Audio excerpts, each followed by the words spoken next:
Hello class, welcome to the lecture on relation and function। ठीक है, तो हम लोग देखेंगे रिलेशन क्या होता है, फंक्शन क्या होता है। दो अलग अलग टर्म है, इन चीज़ों के बारे में हम लोग पढ़ेंगे। बट उससे पहले हमको जो सीखना है वो सीखना है कार्टेशियन प्रोडक्ट क्या होता है। इससे पहले हम लोग सेट पढ़ चुके हैं, सेट के बारे में जो भी हमें जानना था, हिस्ट्री, फ्यूचर, बैकग्राउंड सब कुछ सीख चुके हैं। अगर आपने नहीं देखा है तो प्लीज़ मेरे प्रीवियस वीडियोस में जाइए और देख लीजिए। आज सबसे पहले हम लोग सीखेंगे कार्टेशियन प्रोडक्ट्स के बारे में। इसका डेफिनेशन क्या दिया हुआ है, given two non empty sets P and Q, the Cartesian product of P into Q कह लो, क्रॉस कह लो, is the set of all order paired of elements from P and Q। और लिखेंगे कैसे, P cross Q is P का एक element, Q का एक element, where P belongs to P and small q belongs to Q। ये order pair क्या है, इसको बोल रहे हैं ऑर्डर पेयर P और Q। तो क्या करेंगे, P और Q को अगर हम लोग क्रॉस करते हैं या P इंटू Q करेंगे तो क्या आएगा, PQ where P belongs to capital P and Q belongs to Q। अगर P या Q कोई भी नल सेट होता है then P cross Q will also be empty set। जैसे कि हम लोग किसी भी नंबर को अगर जीरो से मल्टीप्लाई करते हो, वैसे ही एम्प्टी सेट क्या होता है, जिसमें कोई भी एलिमेंट नहीं हो। अगर किसी भी नॉन एम्प्टी सेट को एम्प्टी सेट के साथ मल्टीप्लाई करेंगे तो हमारे पास रिजल्ट क्या आएगा, एम्प्टी सेट या फाई आएगा। जैसे जीरो के साथ कोई भी नंबर को मल्टीप्लाई करने से जीरो आता है, वैसे कोई भी नॉन एम्प्टी सेट को अगर एम्प्टी सेट के साथ मल्टीप्लाई कर देंगे तो हमारे पास क्या आ जाएगा, फाई आ जाएगा। क्या बोला, उसका एग्जाम्पल देख लेते हैं। Suppose A is a set of two colour and B is a set of three objects. जैसे कि A के मान लेते हैं हम लोग क्या ऑब्जेक्ट्स हैं, रेड कलर है और एक ब्लू कलर है, और B में क्या है, B है, C है, S एलिमेंट्स है। तो B A इंटू B करूंगा तो क्या लिखूंगा, रेड को लूंगा एक बार B, red into B, red C, red S, वैसे ही ब्लू B, ब्लू के साथ C, ब्लू के साथ S। ये जो एक एक एलिमेंट आ रहा है इसी को हम लोग क्या कह रहे हैं, ऑर्डर पेयर कह रहे हैं। यही ऑर्डर पेयर है, यही ऑर्डर पेयर है ना। Non empty set P and Q, the Cartesian product P into Q is the set of all ordered pair. ये set of all ordered pair, ये सारे ऑर्डर्ड पेयर का क्या है, एक सेट है ना। तो वही बता रहा है, P इंटू Q क्या होगा, एक सेट होगा सारे ऑर्डर्ड पेयर का। और एग्जांपल देख लेते हैं, कंसीडर टू सेट A जिसमें एलिमेंट क्या है, A1 और A2, और B है, B में कितने एलिमेंट है, B1 B2 B3 B4। तो इसका A इंटू बी या कार्टेशियन प्रोडक्ट क्या होगा, A1 इंटू B1। देखिए एक order pair A1 into B2, दूसरा order pair A1 into B3, तीसरा order pair A1 into B4। ये पहला एलिमेंट सारे एलिमेंट के साथ मल्टीप्लाई होते होते एक बार लिखा, फिर हमने क्या लिया, A का सेकेंड एलिमेंट ले लिया, A2 into B1, A2 into B2, A2 into B3, A2 into B4, ऐसे करके हमने सेकेंड एलिमेंट के साथ भी मल्टीप्लाई कर दिया। तो हमारे सारे ऑर्डर्ड पेयर का जो सेट है वही हमारा क्या है, कार्टेशियन प्रोडक्ट है A क्रॉस B का। कुछ इंपॉर्टेंट पॉइंट्स क्या है, if two ordered pairs are equal, मतलब AB इक्वल टू AB, है ना। ये जो हम लोग लिख रहे थे, बहुत सारा लिख रहे थे ना ऐसे सेट में, यही ऑर्डर्ड पेयर था। क्या था, AB, सपोज CD EF, इनका सेट था Cartesian product A cross B। तो बोल रहा है दो ऑर्डर्ड पेयर इक्वल है if and only if corresponding first element are equal and second element are also भी इक्वल। मतलब क्या है, ये पहला ऑर्डर पेयर और दूसरा ऑर्डर पेयर इक्वल होगा। कब इक्वल होगा, ये दोनों इक्वल होगा। कब इक्वल होगा, जब A C के बराबर हो और B D के बराबर हो, है ना। जो A है वही C बन जाए और B जो है वही D हो, तब हम लोग दो ऑर्डर्ड पेयर को क्या कहेंगे, इक्वल कहेंगे। सेकंड देखते हैं, if there are P elements in A and Q elements in B, then there will be PQ elements in A cross B। That is number of elements अगर A में P है और B में Q है तो number of elements A cross B में कितने हो जाएंगे, P क्रॉस Q। मतलब A में अगर मैं 3 एलिमेंट्स मान लेता हूँ और B में अगर 2 एलिमेंट्स मान लेता हूँ तो टोटल मेरे पास कितने आएंगे, 3 क्रॉस 2, दैट इज 6 एलिमेंट्स बनेंगे। थर्ड देखते हैं, if A and B are non-empty sets and either A or B is an infinite set, then so is A cross B. बोल रहा है A और B अगर दोनों में से एक नॉन एम्प्टी सेट हो और एक इनफाइनाइट सेट हो, मतलब जिसकी कोई लिमिट नहीं है, तो फिर A क्रॉस B भी क्या हो जाएगा, हमारा इनफाइनाइट सेट बन जाएगा। जैसे हमने देखा था ना कि A को अगर नल वेक्टर के साथ मल्टीप्लाई करेंगे या एम्प्टी सेट के साथ मल्टीप्लाई करेंगे तो उनका कार्टेशियन प्रोडक्ट भी एम्प्टी सेट बन जाएगा। वैसे ही अगर नॉन एम्प्टी सेट को या फाइनाइट सेट को किसी हम लोग इनफाइनाइट सेट के साथ मल्टीप्लाई कर दे तो वो क्या बन जाएगा, A क्रॉस B का कार्टेशियन प्रोडक्ट क्या होगा, इनफाइनाइट सेट बन जाएगा। Fourth point, A cross A अगर 3 बार सेम एलिमेंट्स मल्टीप्लाई हो रहे हो तो क्या बनेगा, A B C where ABC belongs to A, तीनों A से ही बिलोंग करते हैं। Here ABC is called ordered triplet। ऐसे ऑर्डर को हम लोग क्या कहेंगे, ऑर्डर्ड ट्रिपलेट कहेंगे। पहला क्वेश्चन देख लेते हैं। बोला है कि ये ऑर्डर पेयर और ये ऑर्डर पेयर क्या है, इक्वल है। अब इक्वल है तो find the value of X and Y. X and Y का वैल्यू कैसे निकलेगा, अगर कोई भी ऑर्डर पेयर इक्वल होता है तो क्या देख सकते हैं हम लोग, x प्लस 1 इक्वल टू क्या होना चाहिए, 3 होना चाहिए, और y माइनस 2 इक्वल टू क्या होना चाहिए, 1 होना चाहिए, तभी ये दोनों ऑर्डर पेयर इक्वल होगा। अगर ये बात है तो ये क्या हो जाएगा, 3 माइनस 1 दैट इज 2। x की वैल्यू क्या आ जाएगी, 2 आ जाएगी। वैसे ही y इक्वल टू क्या आ जाएगा, 1 प्लस 2 दैट इज 3। y की वैल्यू क्या आ जाएगी, 3। ओके, नेक्स्ट क्वेश्चन देखते हैं। If p a b c and q is r form the set p cross q and q cross p। अब हम लोग को पहले बोला है p क्रॉस q का कार्टेशियन प्रोडक्ट निकालो, तो कैसे निकालेंगे, a r, उसके बाद b r, उसके बाद c r, और कुछ है क्या, नहीं है। तो p क्रॉस q का कार्टेशियन प्रोडक्ट क्या आ गया, ये। जब q क्रॉस p निकालना पड़ेगा तो हम लोग क्या करेंगे, R A, R B, R C, है ना। q का एलिमेंट पहले है, उसके बाद p का एलिमेंट है।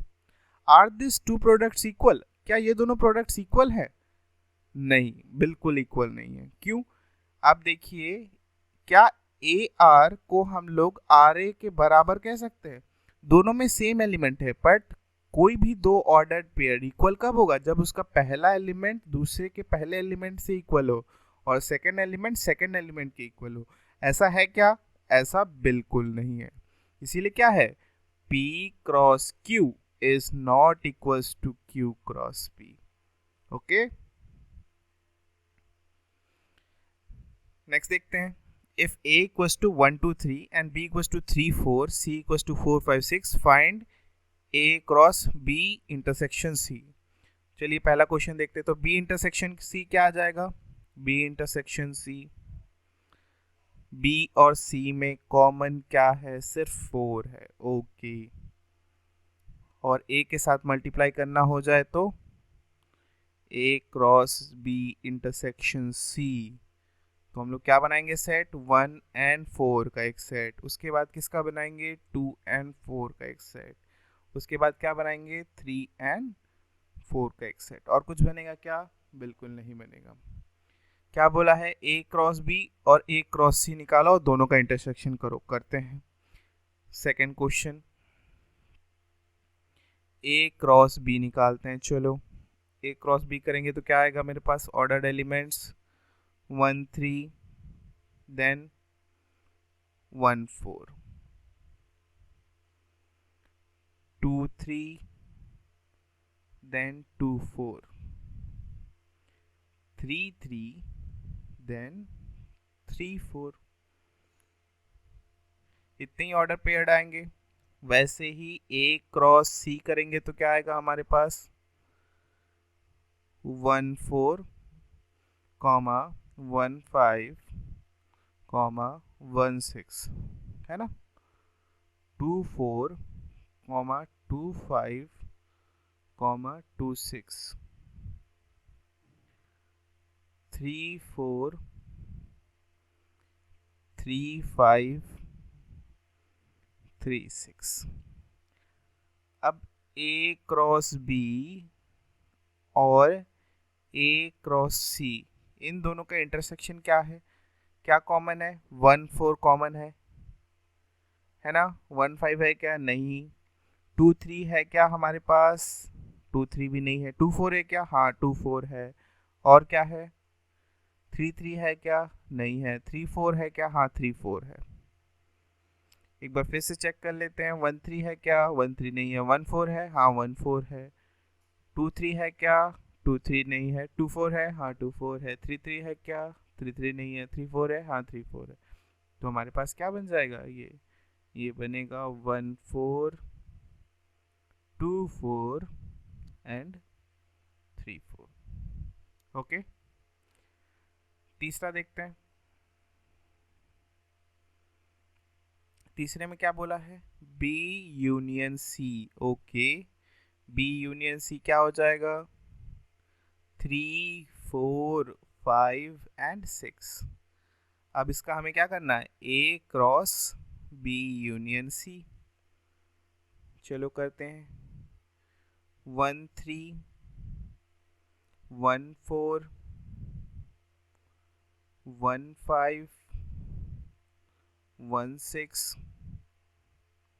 फिर 2 3 2 4 2 5 2 6